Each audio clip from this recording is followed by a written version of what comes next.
Quando lemos lá em Malaquias a passagem trazei a casa do tesouro, né, os dízimos e fazei prova de mim, nós vemos que ali quando o profeta fala roubará o homem a Deus, todavia vós me roubais.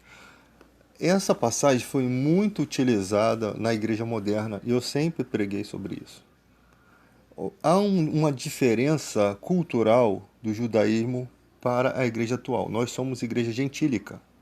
Nós não somos de cunho cultural judaico. Com a destruição do templo em Jerusalém, 70 anos depois de Cristo, nem os atuais judeus que existem hoje dão dízimo.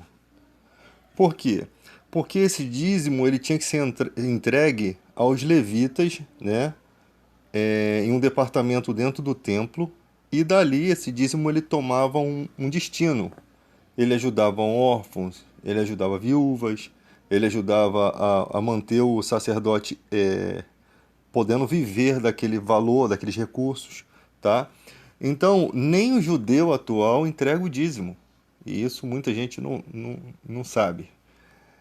E aí, o que aconteceu nos outros países? Eles copiaram esse modelo e muitos pastores, por falta desse entendimento, começaram a copiar. E outros, por ganância, também começaram a copiar esse modelo, tá?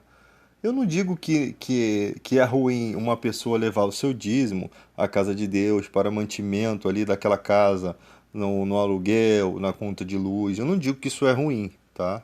Eu não digo até porque a igreja, ela ajuda muitos na comunidade. Às vezes a igreja paga um enterro, às vezes a igreja paga um remédio, às vezes a igreja precisa de recursos para comprar coisas, às vezes a igreja assalaria os seus membros para que eles possam ter uma exclusividade vivendo, pregando a fé, e isso é muito importante. Tanto é que Paulo diz: se aqueles que pregam coisas materiais recolhem de vocês questões materiais, quanto mais nós que pregamos a vocês coisas espirituais. O que ensina é merecedor de dobrados honorários, tá? Na questão, o que Paulo está dizendo? Se, por exemplo, o médico, ele cuida da sua saúde, ele estudou para cuidar da sua saúde física e ele consegue recolher dinheiro, recursos por conta disso. Por que não os que pregam a fé? Isso não está te dando álibi para o enriquecimento ilícito. O cara é o presidente de 50 igrejas, com N membros. Ele pode ter bons recursos para ele viver. Deus deu condição dele chegar naquela situação e vou te falar, é muito trabalhoso, tá? Viver começando do zero e chegar até onde chega. O que não pode são os pastores utilizarem a Bíblia de uma maneira errada para ter esses créditos em suas contas bancárias, para ter esses benefícios. Né? Porque tem muita gente que escreve livros e ganha recursos e fica rico e tem bons carros e boa casa a partir daquele livro que escreveu baseado em questões bíblicas. Eu não vejo problema nenhum isso. Não é o dinheiro que corrompe, mas o amor ao dinheiro seria isso. O cara colocar o dinheiro na frente de Deus. É isso que Deus está falando. Não se deve amar dois senhores, porque você vai aborrecer a um. Quando você coloca um atalho, sabendo que aquilo é errado, para se beneficiar disso, você está amando o Deus do dinheiro, o mamon. Você está amando o Deus do dinheiro. Você está desobedecendo a Deus e você está fazendo pior do que se um... Imagina um cara que escreve uma história mentirosa sobre alguém, sobre Hitler, sobre alguém, para poder ganhar dinheiro. E aquela história convincente. Até às vezes sobre ele mesmo, faz uma biografia mentirosa. Ele não está fazendo tão errado quanto você fazendo isso com a Bíblia, tá? Ah, o cara inventa histórias, inventa milagres, inventa histórias tão bonitas para poder contagiar o público e ele ter o livro dele muito vendido. Isso é uma estratégia, cara. Isso é uma estratégia usada por muitos escritores, né? Não podemos dizer quais são porque a gente não sabe a realidade, mas isso é possível que seja utilizado por muitos escritores. Isso não pode acontecer com escritores cristãos, tá? Você vê os atos dos apóstolos, eles não podiam ser escrever coisas mentirosas ali, porque eles poderiam trazer um prejuízo, um dano à espiritualidade das pessoas no futuro, né? Lembra quando Paulo encontra uma mulher que adivinhava as coisas? E olha os detalhes. A mulher adivinhava as coisas, a mulher era uma profetisa do templo. Paulo expulsa o demônio daquela mulher. Ela para de adivinhar as coisas. Os caras que ganhavam dinheiro com os nifes de prata, né, que vendiam, porque aquela mulher, por ser uma profetisa do templo, ela apoiava a religião. E ali, quando ela não adivinhava mais nada, ela não tinha mais serventia para eles. Paulo liberta aquela mulher da escravidão. Paulo tira os recursos daqueles caras malandros que estavam se aproveitando daquilo. E Paulo sofre punição por conta daquilo, tá? Então você percebe como as questões. A falta de sinceridade no meio cristão é muito grande. Nós temos muitos problemas na igreja. As igrejas atuais foram muito mal ensinadas. Eu estava vendo um filme, né, que uma garotinha ela começa a ficar doente e você tem ali duas questões. Uma mãe que ela duvida da existência de Deus, tá? E um pai que acredita em Deus, não, uma mãe que duvida da existência de Deus, mas corre atrás ali de todo o processo, leva a menina para fazer tratamento, busca ajuda, ela tenta da forma dela, com todas as forças, buscar o tratamento para a filha. E tem um pai que está cheio de fé, confiante em Deus, mas está deitado no sofá. Sabe, eles pertencem a uma igreja. Essa mãe, numa igreja, ela vem até ela algumas outras mulheres, né? Como você conhece pessoas na igreja, e fala: ó, você e seu marido precisam conversar a respeito do que está acontecendo com vocês. Deve ter alguma coisa errada, vocês têm algum pecado aí que precisa se consertar, porque a cura da filha de vocês está demorando muito. Por sua vez, o pastor já tinha pregado algo que dava a entender isso. Olha que coisa interessante o que esse filme faz. Então você tem ali, quem está melhor na situação é o incrédulo, que é a mulher, que ela, olha como é que está a situação dela. Ela não confia em Deus porque ela não tem, de repente, conhecimento bíblico suficiente, até porque se ela tivesse, ela não ouviria as mulheres idiotas que falaram aquilo para ela saberia se defender. Então ela pode questionar Deus, ela está incrédula em questão a Deus porque ela acha assim, que Deus tem que fazer algo por ela, sabe? Pela filha dela. Deus tem que curar, não é justo. Mas se você olhar para o mundo, você vai ver que outras pessoas perderam seus filhos também. Que as pessoas morrem, né? Que as pessoas sofrem. Então, o que a gente pode entender sobre Deus? Que não é porque algo deu errado na sua vida que Deus não existe. Deus existe. O cara que é cristão verdadeiro, ele não vai negar Deus por nada. Ele não vai deixar de acreditar da existência de Deus porque aconteceu uma eventualidade na vida dele.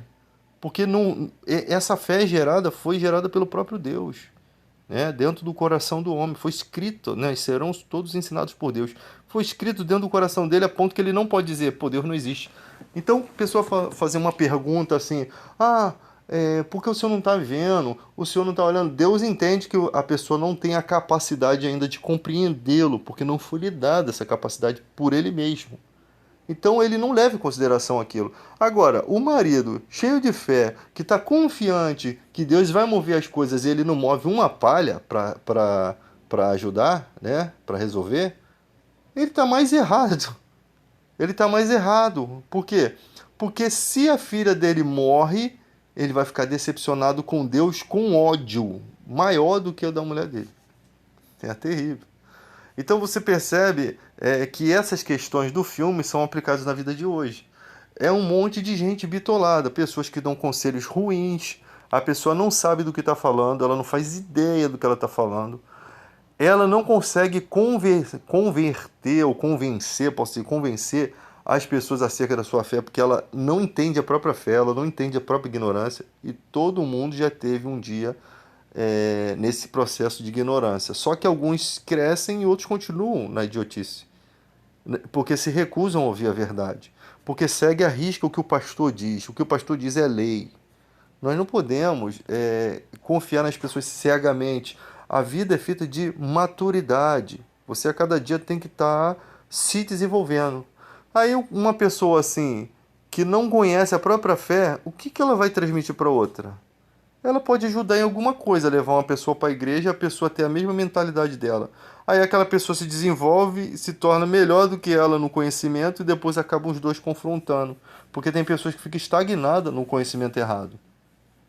E quando você vai apresentar, é como Paulo disse, eu quis dar alimento sólido a vocês, aos Gálatas, Paulo disse. Mas vocês são crianças. Tem confusão no meio de vocês não se consertam. Vocês não têm como receber esse alimento sólido. Vocês ainda consistem em voltar aos primeiros ensinamentos de criança. E tem gente assim. Ele não consegue ir à frente, tá? Eu não digo que o conhecimento na igreja é tudo. O maior conhecimento está baseado no seu compromisso com Deus. Quem tem um compromisso, um relacionamento sério com Deus, ele tem mais conhecimento, ele está melhor do que o cara cheio de letra, cheio de teologia, mas que é vazio espiritualmente. As orações dele não são sinceras, sabe? Ele não sente a presença de Deus. Ele pode ter uma boa oratória, ele pode ter uma boa ministração, pode ter tudo, mas diante de Deus ele é vazio. Então, esse é o galardão do hipócrita, tá? Esse é o galardão do hipócrita. O cara ora nas praças para ser visto. É a mesma coisa. Se vocês observarem, o que Jesus está falando é idêntico. Porque quando eu faço uma oração para ficar bonito, usando palavras bonitas, lindas, preparando aquilo sem haver sinceridade, porque pode haver sinceridade. Sem haver sinceridade, eu sou como aqueles hipócritas que ficam orando nas praças para os outros ver, porque eu estou fazendo uma coisa para que os outros me admirem e não porque é o meu compromisso com Deus, é a minha forma real de chegar-se a Deus. Então essas faltas de sinceridade você precisa ter uma avaliação pessoal a cada dia da sua atitude em relação à fé. Você precisa ter a sua avaliação pessoal. Olhar para dentro de você e ver, eu estou sendo sincero. Não, eu estou orando mecanicamente. O que é uma oração mecânica? Você ora todo dia aquela mesma coisa só para dizer que orou. Mas na verdade não há um interesse em se relacionar com Deus. Não há um relacionamento sério. E relacionamento sério exige que você se arrependa de práticas. Exige que amanhã você seja uma pessoa diferente. Que naquele momento, quem é espiritual sabe que quando comete um erro, naquele exato momento que comete o erro, ela já está gemendo diante de Deus. Senhor, eu estou errando pela minha fraqueza, eu estou errando pela minha natureza, eu não posso ser assim. Há um confronto entre a carne e o espírito da pessoa, há um confronto. Às vezes você perde essa batalha. A nossa vida é como aquele gráfico do eletrocardiograma. Em cima, embaixo, em cima, embaixo, embaixo, embaixo, embaixo, em cima, embaixo, embaixo, embaixo. É como se fosse aquele batimento cardíaco. A nossa vida é exatamente esse desenho. Interessante, né? Que o batimento é exatamente conforme a nossa história de vida. É alto e baixo, altos e baixos, e às vezes muito baixo, e às vezes o cara tá com o coração bem lascado, né? Então, a nossa vida é altos e baixos na progressão espiritual. Nunca é uma linha reta para Deus. Nunca você está em cima para sempre, e nunca você está embaixo para sempre. Então, isso vai fazendo a gente, de qualquer forma, o batimento cardíaco não chega, não vai eternamente progredindo, a nossa vida também vai ser eterna. O nosso batimento cardíaco vai ter uma baixa aqui, vai alinhar e depois vai voltar a bater no céu com Deus. E vai ser eterno. Assim como o nosso batimento cardíaco aqui na Terra, ele permanece enquanto a nossa respiração funciona, enquanto a nossa vida existe, vai ter uma hora que vai parar, né? E vai ser reativado de novo um batimento com um corpo glorioso, com uma vida totalmente diferente. Então a nossa esperança, a Bíblia fala, se a nossa esperança se resume apenas a essa vida, somos os mais miseráveis que existem, né? A nossa esperança, a nossa fé não pode estar baseada somente nessa vida. Por quê? Como cristão, se você basear, se não existe vida eterna, né, como Paulo disse, comamos, bebamos e amanhã morreremos. Ou seja, somos os mais miseráveis. Por quê? Porque nós vivemos a vida inteira acreditando em algo que às vezes a gente se despiu de tempo, se despiu de coisas boas que a gente poderia estar fazendo ao invés de estar lendo a Bíblia, ao invés de estar confiando em uma mentira, se fosse o caso, né? Então Paulo fala, se a vida eterna não existe, nós somos os mais miseráveis, porque nós passamos a vida toda numa perseguição que não teve nada, não existia, não tem valor, né? Para quê? Se não existe vida eterna, para que a gente está tão preocupado em viver correto, sabe? É o que Paulo questiona. É engraçado que os questionamentos da Bíblia de Paulo são tão autênticos e reais que daqui a 100 mil anos vai ser, se existe isso, vai ser, ou esses mesmos questionamentos vão ser vivos, porque a palavra diz é um prego bem fixado. Os ensinamentos de Paulo são tão reais como se Paulo estivesse sentado aqui na sua frente, ou os outros discípulos sentados aqui te explicando as coisas. Porque são os ensinamentos baseados na fé cristã, baseados no Espírito Santo que recebe de Jesus essas instruções, tá? Então, o próprio Jesus falou, ele receberá do que é meu. O Espírito Santo, ele dá continuidade aqui na terra àquilo que Jesus, ele expressa aquilo que Jesus está expressando para nós, tá? Interessante. Outra coisa, não podemos fazer coisas aqui que os discípulos não fizeram, sabe? Você não vê discípulo brigando contra a sexualidade de pessoas. Você não vê, você vê todo o discurso da igreja relacionado. Não falo daquilo que João Batista fez em afrontar a Herodes, né? Eu não falo disso, tá? Por quê? Porque aquilo ali ainda não era a igreja. A igreja é dos discípulos instruídos, passados por todo o processo de ensinamento e depois os apóstolos seguindo como apóstolos. Isso é a igreja. E aí você tem que distribuir entre questões culturais, né? Como a questão do véu, por exemplo, na igreja de Corinto. O véu era utilizado porque as prostitutas daquela zona portuária, para se identificar como prostitutas e terem seus clientes, elas raspavam a cabeça. Então, para uma irmã da igreja não ser confundida com estas, elas usavam o véu, as que não tinham cabelo grande. Mas as que tinham cabelo grande não precisavam usar o véu, porque o cabelo servia como mantilha. Olha como é que o ensinamento mostra uma questão cultural de forma nítida. Ah, mas a igreja está usando o véu. Quer usar o véu? Não tem problema, não vai desvalorizar o ensinamento bíblico. Não muda nada nisso, entendeu? Mas não pode também criticar quem não usa, tá?